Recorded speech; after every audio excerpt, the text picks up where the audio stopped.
دوستو کیا آپ جانتے ہیں کہ توبہ نصوح کا مطلب سچے دل سے توبہ کرنا ہے؟ اور بنی اسرائیل میں نصوح نامی شخص جو کہ شہزادیوں کے جسم کا مساج کیا کرتا تھا، اس کی دلچسپ کہانی کیا ہے؟ نصوح ایک عورت نما آدمی تھا اور باریک آواز اور داڑھی نہ ہونے کے باعث اسے نہ مرد سمجھا جاتا تھا اور نہ عورت۔ وہ اپنی ظاہری شکل و صورت سے فائدہ اٹھاتے ہوئے زنانہ حمام میں عورتوں کا مساج کرتا اور میل اتارتا تھا۔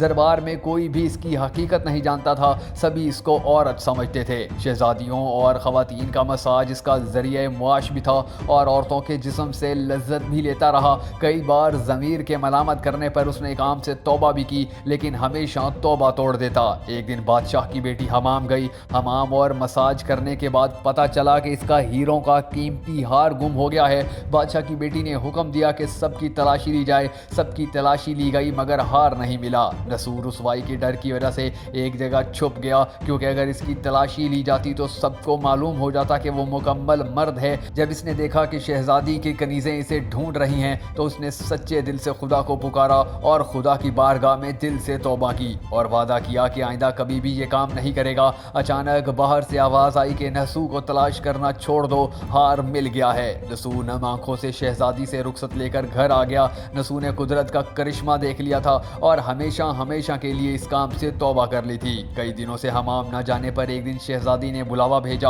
کہ حمام آ کر میرا مساج کرے، لیکن نصوح نے بہانہ بنایا کہ کام کی وجہ سے میں مساج نہیں کر سکتا ہوں، اور اس کے بعد کبھی حمام نہیں کیا۔ ہر دوسرے دن اسے شہزادی کا بلاوا آ جاتا۔ نصوح نے دیکھا کہ اس شہر میں رہنا اس کے لیے ممکن نہیں رہا ہے۔ سبھی عورتیں اس کو چاہتی ہیں اور اس کے ہاتھ سے مساج لینا پسند کرتی ہیں، تو اس نے جتنا بھی غلط طریقے سے مال کمایا تھا سب غریبوں میں بانٹ دیا اور شہر سے نکل کر کئی میل دور ایک پہاڑی پر ڈیرا ڈال کر عبادت خدا میں مشغول ہو گیا۔ ایک دن اس کی نظر ایک بھینس پر پڑی جو اس کے قریب چر رہی تھی۔ اس نے سوچا کہ یہ کسی چرواہے سے بھاگ کر یہاں آ گئی ہے، تب تک میں اس کی دیکھ بھال کر لیتا ہوں جب تک اس کا مالک نہ آ جائے۔ لہٰذا وہ اس کی دیکھ بھال کرنے لگا اور کچھ دن بعد بھینس نے ایک بچہ دے دیا۔ نصوح اس کا دودھ استعمال کرنے لگا۔ ایک دن وہ صبح بیدار ہوا تو کیا دیکھتا ہے کہ ایک تجارتی قافلہ راستہ بھول کر ادھر آ گیا ہے جو پیاس کی شدت سے نڈھال تھا۔ انہوں نے نصوح سے پانی مانگا۔ نصوح نے سب کو دودھ پلایا اور سب کو سیراب کر دیا۔ قافلے والوں نے نصوح سے شہر جانے کا راستہ پوچھا، سیدھا راستہ بتا دیا۔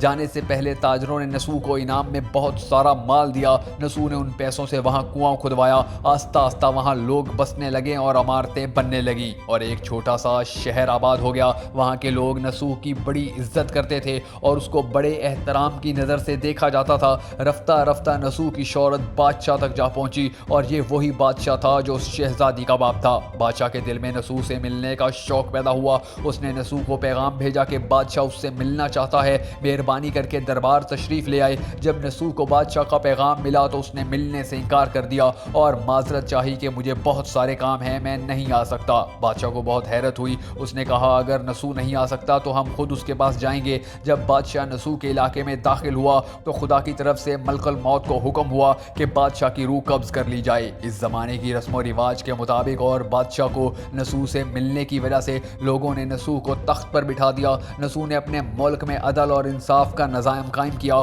اور اسی شہزادی سے شادی کر لی۔ ایک دن نصوح تخت پر بیٹھ کر لوگوں کے مسائل سن رہا تھا کہ ایک شخص آیا اور کہنے لگا کہ کچھ سال پہلے میری بھینس گم گئی تھی، آپ کی عدالت سے اپنی بھینس کا طلبگار ہوں۔ نصوح نے کہا کہ تمہاری بھینس میرے پاس ہے، اور اسی وقت بھینس بھی منگوا لی اور کہا کہ آج جو کچھ بھی میں ہوں وہ تمہاری بھینس ہی کی وجہ سے ہوں۔ نصوح نے حکم دیا کہ اس کے سارے مال و دولت کا آدھا حصہ بھینس کے مالک کو دے دیا جائے۔ وہ شخص خدا کے حکم سے کہنے لگا کہ اے نصوح جان لو، نہ میں انسان ہوں اور نہ ہی وہ جانور بھینس ہے، بلکہ ہم دونوں فرشتے ہیں، تمہارا امتحان کرنے کے لیے آئے تھے۔ یہ سارا مال اور دولت تمہارے سچے دل سے توبہ کرنے کا نتیجہ ہے، یہ سب کچھ تمہیں مبارک ہو۔ یہ کہہ کر وہ دونوں فرشتے نظروں سے غائب ہو گئے اور نصوح اللہ کی قدرت پر روتا اور حیران ہوتا رہ گیا۔ اسی وجہ سے سچے دل سے توبہ کرنے کو توبہ نصوح کہا جاتا ہے۔ بار الہ رمضان المبارک کے مہینے میں آپ کی رحمت کے سارے دروازے کھلے ہوئے ہیں۔ ہمیں بھی توبہ نصوح کرنے کی توفیق عطا فرما اور ہمارے تمام گناہ بخش دے۔